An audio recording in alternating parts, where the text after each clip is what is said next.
Hello everyone, my name's Simon Davies and I play the contrabassoon and the bassoon in the Halle Orchestra.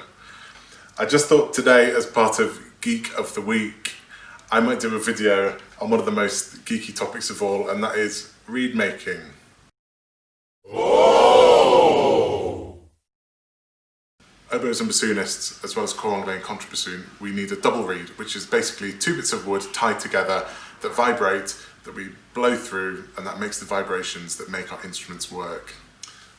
Some people buy their reeds and some people make their reeds. I've always made my reeds, and it can be a trying task at times to get really nice reeds and to have nice reeds to play on. But I'm just going to show you today how I go about making my bassoon reeds.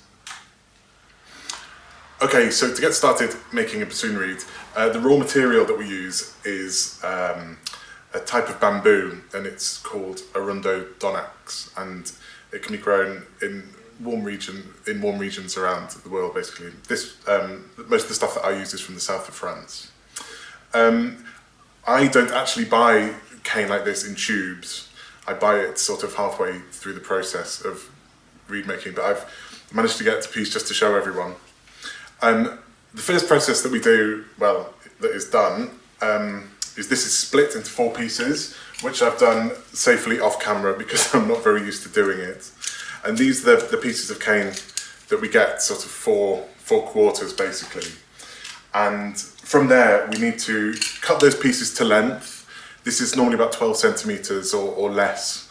And then so from there we need to get a uniform thickness of the cane, and that process is called gouging.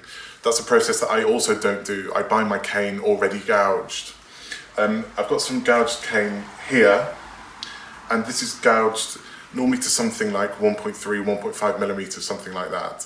And that's part of the sort of exacting process of reed making. So the piece of cane now needs to be profiled, and this is a process by which a machine makes the piece of cane thinner towards the centre, and it does this by taking off the top layer of the cane. And this allows for the formation of the taper of the reed blade that we need. So once you have your cane, which has been gouged and profiled, we then need to shape the cane. And to do that, we have to use a Stanley blade and a shaping tool like this, which gets the desired shape of the reed.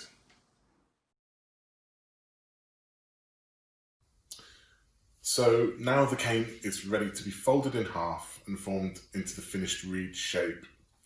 This is done by using a mandrel that forms the tube inside the reed, and this is secured with thin brass wire. Once we have our reed blank, we're nearly there.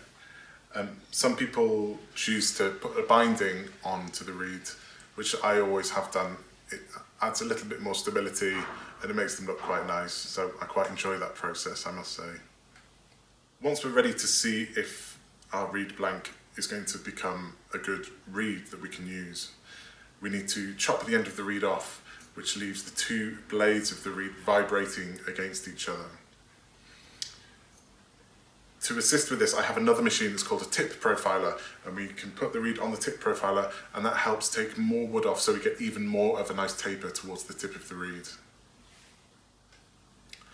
Hopefully by now we should have a reed that shows some promise.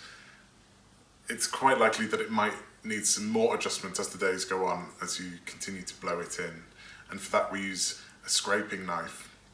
And if you have ever wondered why double reed players, oboists, bassoonists sometimes have sharp knives in their bag, that will be why. So that's the basics of reed making from my point of view. I hope it's been interesting, and maybe, hopefully soon, you'll hear one of my reeds here on the stage at the Bridgewater Hall. This has been my Geek of the Week, and stay tuned for one next week with some of my colleagues.